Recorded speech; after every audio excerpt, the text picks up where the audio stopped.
Okay, folks, here we are. This is episode 103.5 of Season 3 of the Battleship Brawl tournament thing.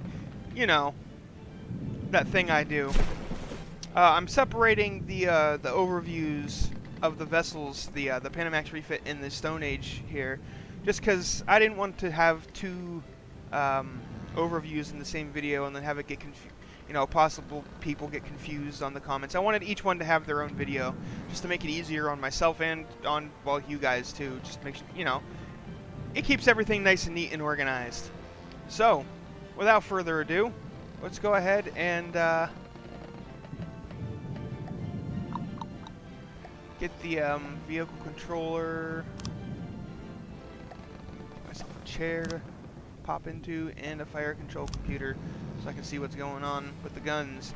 So, 12 guns. Oh, these are quad barrel. I kept thinking these were triple barrel turrets the entire tournament. I did not realize until right now that they're quad barrel, that there's actually a fourth barrel in the middle there.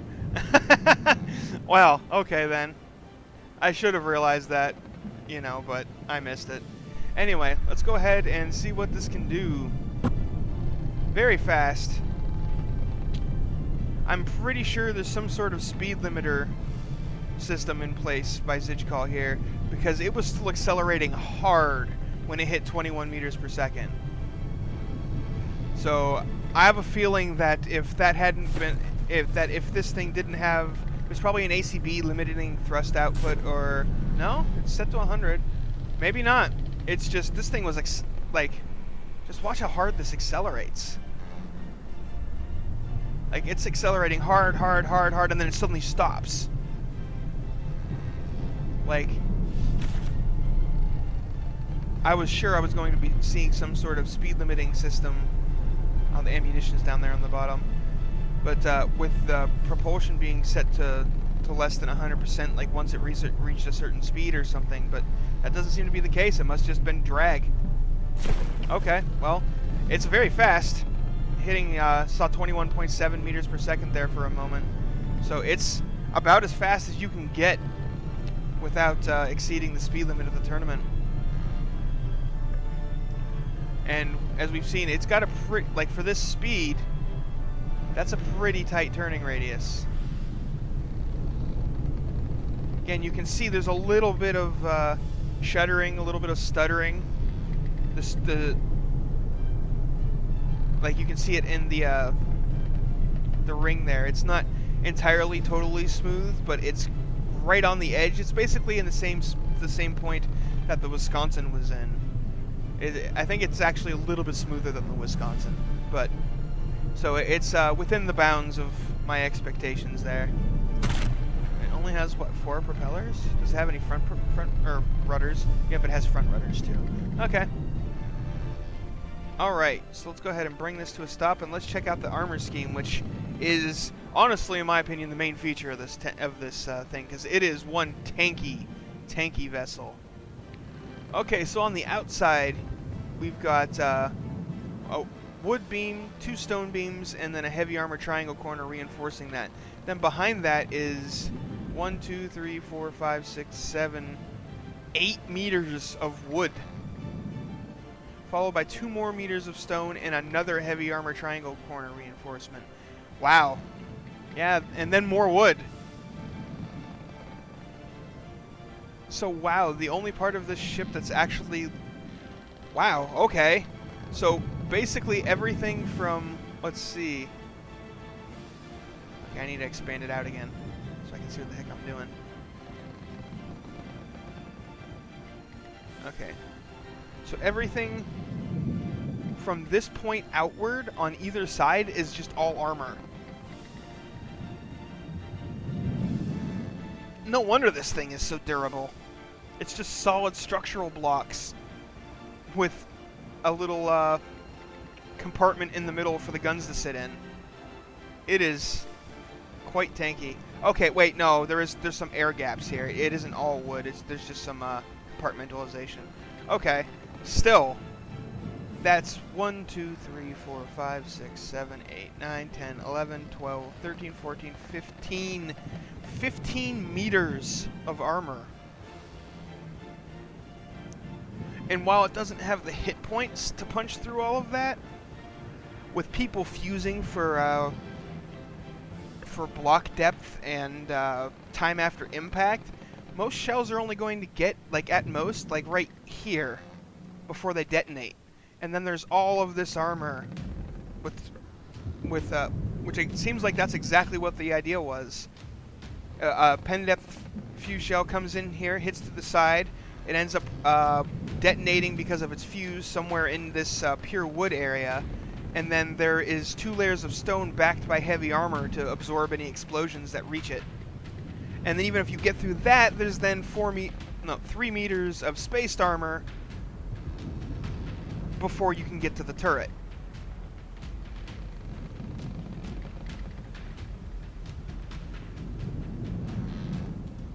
And the deck also has its wood, stone, and then heavy armor triangle reinforced. So plunging fire shells aren't particularly effective against it either, unless they happen to be plunging fire kinetic shells. Because if a good penetrating kinetic shell came in at this angle, it could go in and do some damage because it won't have as much to go through. But it would have to come in and land like in the middle of the ship to get through and actually do anything. Oh, and above the turret, there's actually 2 layers of stone and a heavy armor triangle corner. Oh, those heavy armor triangle corners are actually on the turret itself. Okay. Yeah, this thing is very heavily armored. Like, even though a lot of the armor, the bulk, is wood, that actually ends up making it really effective. It's not only that adds a lot of buoyancy, it's cheap, and it's going to defeat fused shells really easily. That's an interesting tactic, Zichkal. I like that. I'm gonna have to keep that in mind.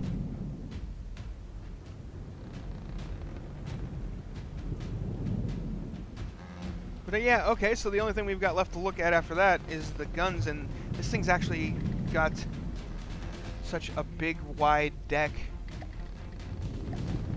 that I don't need to pull out the weapon test platform. I can just plop a new one of its guns on its own deck, and wow, that's a pretty sizable gun. It's not very tall, but it's very big. It's 1, 2, 3, 4. Well, crap. 1, 2, 3, 4, 5, 6, 7, 8, 9, 10, 11, 12, 13. Looks like it's 13 by 13 by 5. Yep. Got gauge increasers kind of tucked in here. This thing is Tetrised out very nicely. No wasted space. But what I'm seeing of the connections, let's go ahead and blow this up a little bit so we can see it better. Well, let's look for its size. 58.5 explosive, 59.5 hardening. Yeah, the guns and 22 fragment. The guns are, they're not particularly impressive, honestly. I mean, they're very, like, space efficient, honestly. Like, this thing is Tetrised out really well, but it doesn't seem to have a whole lot of connections. Or maybe I'm wrong on that, because I'm seeing some 4-way connections. 58.5 explosive material boxes doesn't seem like a lot for something this size, though. And 59.5 hardening. So it's about an even split between kinetic and high explosive.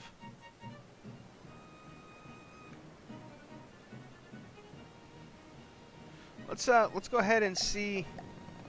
I'm going to go ahead and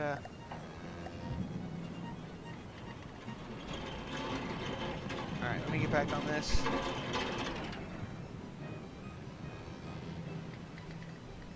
There's the turret.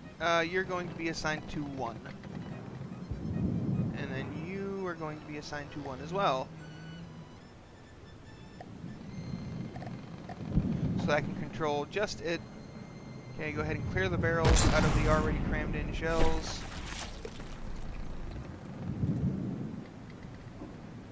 Oh, right, it's got multiple barrels. Crap. I've got to assign all 4 of them to one or it won't work. What is it doing? I don't even have it selected anymore. Okay, there we go. Alright, go ahead and clear out the barrels, and we'll see if we can get some numbers. I'm not sure if we'll be able to because of the fuse, if there's any fusing involved. Sometimes that can stop you from being able to... Nope, we've got it. Pen depth fuse 6 meters. So 12,000 kinetic with 83. Like, that's a really hefty kinetic shell. That's good. Oh, it's also got some timed fuse. Okay. I didn't see that. But, and 10,000 explosive damage. So this is actually somewhat kinetic focused over explosive as far as the damage numbers go. But that, you know, that explosion is, it's alright. It's not the most powerful explosion we've seen from cram cannons, that's for sure. And it's at a 15.86 second reload time. So yeah, these guns, they're not bad, but they're obviously not the focus of the design of their ship. That would go to the oh, they're actually 35,000 materials each. Oh, right. Duh. I just realized why that didn't make sense to me. It's only 58 and a half or 60 and a half. That's per barrel. So really, we're looking at 200 to 240. That's actually pretty efficiently built together. Like, that makes a lot more sense. I was just thinking to myself, those damage numbers are really big for how inefficient the Tetris seemed. But I forgot there were 4 guns here. So divide that up into 4 spots and you've got, you know, 59, 60, 58 explosive, you know, connections. That's actually really, really well put together. Like, that is some efficient Tetrising there. Alright, this thing's twitchiness is bothering me. I'm deleting it. There.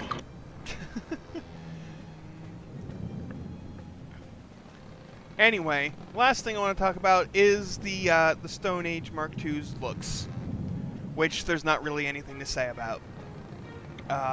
It doesn't really have anything. It's a wedge. It's got some nice sloping, but on the front here, I do like the sloping, but yeah, as far as what is in, oh, this is where the AIs are. As far as the there's no superstructure, there's no features on the vessel whatsoever to look at it. It's just a big brick with a wedge stuck on the front of it. So yeah. Anyway, so the comments they'll be down there.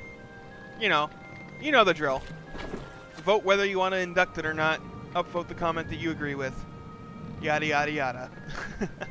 Thanks for watching. I hope you guys enjoyed, and I'll see you on the battlefield.